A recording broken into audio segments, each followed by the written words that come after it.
Vous avez certainement entendu parler d'effet de levier ou alors d'investissement ou de trading à effet de levier. Donc, dans cette vidéo, je vais vous expliquer en moins de 5 minutes qu'est-ce que le concept d'effet de levier.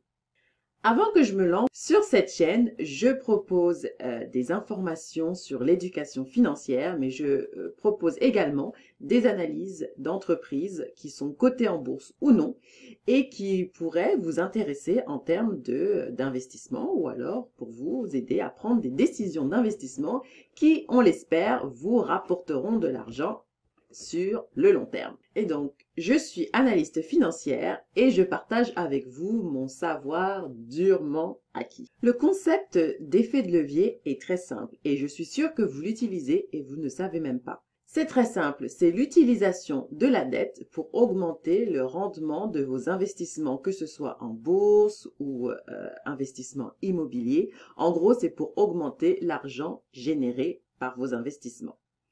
Et si vous vous posez la question, qu'est-ce qu'un rendement? Voici une vidéo explicative que j'ai faite en moins de 5 minutes également.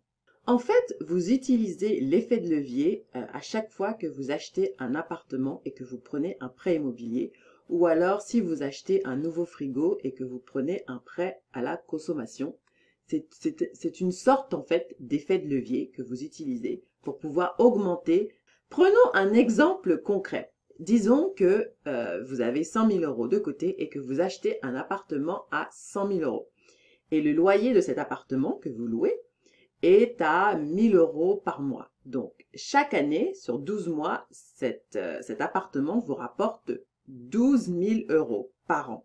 Donc, si vous faites les 12 000 euros par an divisé par les 100 000 euros que vous avez investis pour acheter cet appartement, ça vous rapporte 12%. Donc, c'est le rendement de cet investissement immobilier. Maintenant, disons que vous utilisez de la dette pour acheter cet appartement. Donc, 50 000 euros viennent de votre poche et 50 000 euros viennent de la banque, qui va vous emprunter de l'argent à 2% sur 20 ans, pour faciliter les calculs. Donc, calcul rapide de votre mensualité en termes de remboursement de prêt immobilier. Donc, si on fait les 50 000 euros divisé par 20, ce qui vous donne en gros votre annuité à payer, donc sur chaque année, ça fait 2 500 euros par an à repayer à la banque. Ensuite, il faut prendre en compte le taux d'intérêt. On a dit 2%. Pareil, pour simplifier les calculs. Donc, c'est 2% par an que vous payez d'intérêt à cette banque, ce qui fait 1 000 euros par an à payer. Donc, il y a les 2 500 de remboursement de la dette, plus les 1 000 euros de dette à payer. Donc, en tout, ça vous fait 3 500 euros à repayer chaque année à cette banque. Donc, revenons sur l'appartement. L'appartement vous rapporte 12 000 euros par an, puisque vous le louez à 1 000 euros par mois. Et si on fait les 12 000 euros moins les 3 500 euros que vous devez repayer à la banque, il vous reste 8 500 euros. Alors maintenant, quel est le rendement financier? Eh bien, ce sont les 8 500 euros qui vous restent dans la poche, divisé par les 50 000 euros que vous avez mis et non pas la banque. Et le rendement est à 17%. Vous avez vu ça? À 17% au lieu des 12% de l'exemple précédent sans utiliser l'effet de levier.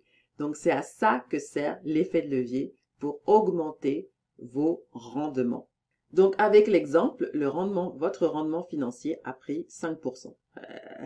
C'est joli, hein? C'est très très joli. Et donc, vous pouvez utiliser la même technique quand vous investissez en bourse, c'est-à-dire que vous utilisez de la dette tout simplement pour booster votre rendement financier. Et aussi, ça vous permet de pouvoir acheter plus d'actions ou de pouvoir acheter plus d'actifs financiers. Postez en commentaire d'abord, est-ce que l'explication est claire? Et également, est-ce que vous utilisez l'effet de levier, que ce soit pour vos investissements immobilier ou vos investissements en bourse. Moi, personnellement, pour la bourse, je n'utilise pas l'effet de levier, en tout cas pas pour le moment. Et si vous êtes prêts pour des vidéos plus costaudes sur l'analyse financière, je vous propose ces 2 vidéos que j'ai faites sur l'introduction en bourse de Airbnb et de Wish.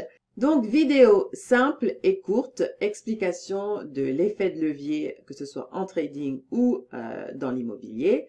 Si vous avez aimé, surtout n'hésitez pas à, comme on dit, un grand pouce. Et puis, surtout, abonnez-vous pour plus d'informations sur l'analyse financière. Et je vous souhaite une bonne journée et à très bientôt.